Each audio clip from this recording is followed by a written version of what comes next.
السلام علیکم جی، میں ہوں چودھری نعمان خالد اور آپ میرا یوٹیوب چینل لیگل لاؤنج دیکھ رہے ہیں۔ آج کی اس ویڈیو میں آپ کو بتاؤں گا شخص کے خلاف 302 کا مقدمہ درج ہوا ہے اور دوران جو مقدمہ اس کا جو فریقین ہے دوسرے جی جو مقتول کے براسان ہے اس کے درمیان اگر وہ صلح ہو جاتی ہے تو پھر وہ کس طرح اس کے مقدمے سے بری ہو سکتا ہے، اور دوسرا ہم یہ دیکھیں گے کہ اگر اس شخص کو جو قاتل ہے یا جو جس نے اس شخص کو قتل کیا ہے اگر اس کو سزا ہو جاتی ہے اور دوران اپیل اگر وہ اس دونوں فریقین جو مقتول کے فریقین ہیں ان کے درمیان اگر صلح ہو جاتی ہے تو وہ پھر کس طرح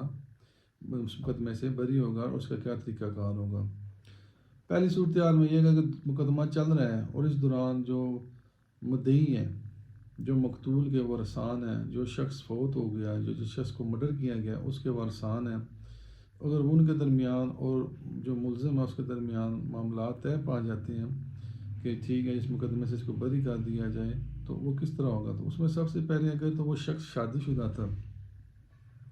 تو پھر اس کے ورثان میں سے اس کا جو بیوی آئے گی،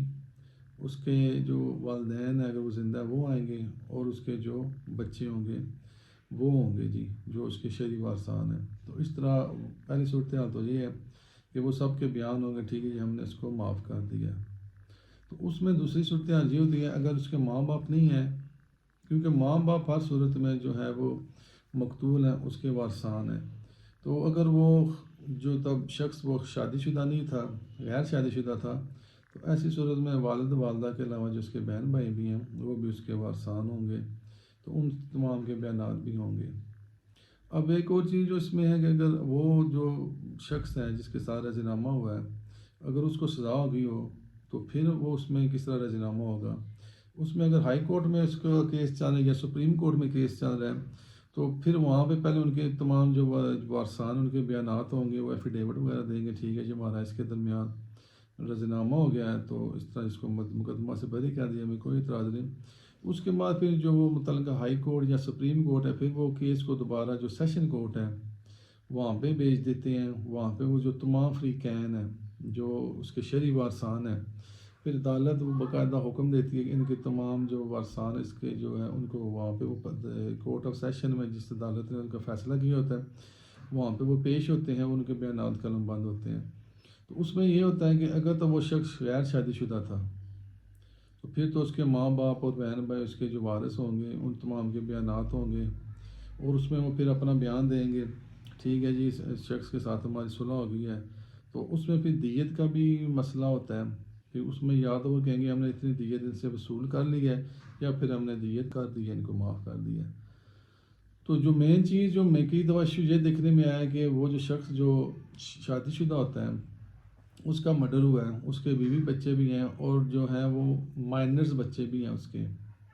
اور والدین بھی ہیں۔ والدین تو ٹھیک ہے وہ ان کا رضی نامہ ہو گیا، انہوں نے معاف کر دیا، بیوی نے بھی معاف کر دیا، لیکن جو بچے چھوٹے ہوتے ہیں 18 سال سے کم عمر کے ہوتے ہیں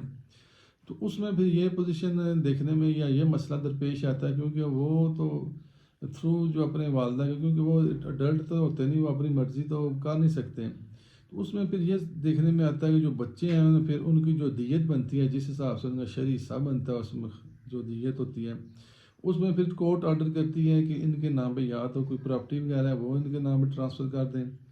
یا پھر جو کوئی ڈپازٹ وغیرہ جو پیسے ہیں اس کے بے شک قومی بچت میں کوئی سرٹیفکیٹ وغیرہ خرید لیں، یا پھر آپ جو ہے جی وہ کیا کہتے ہیں اس کو ان کے نام پہ پیسے بینک میں جمع کرا دیں۔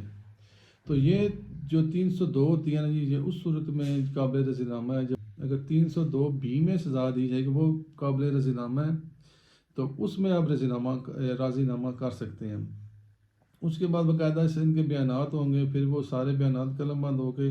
عدالت جو سیشن کورٹ ہو گئی یا جس نے فیصلہ کیا ہوتا ہے وہ دوبارہ پھر یہ جو ہے بیانات وہ ہائی کورٹ میں اگر بیچ چل رہی ہے تو وہاں بھیجیں گے، اگر سپریم کورٹ میں چل رہی ہے تو وہاں بھیجیں گے۔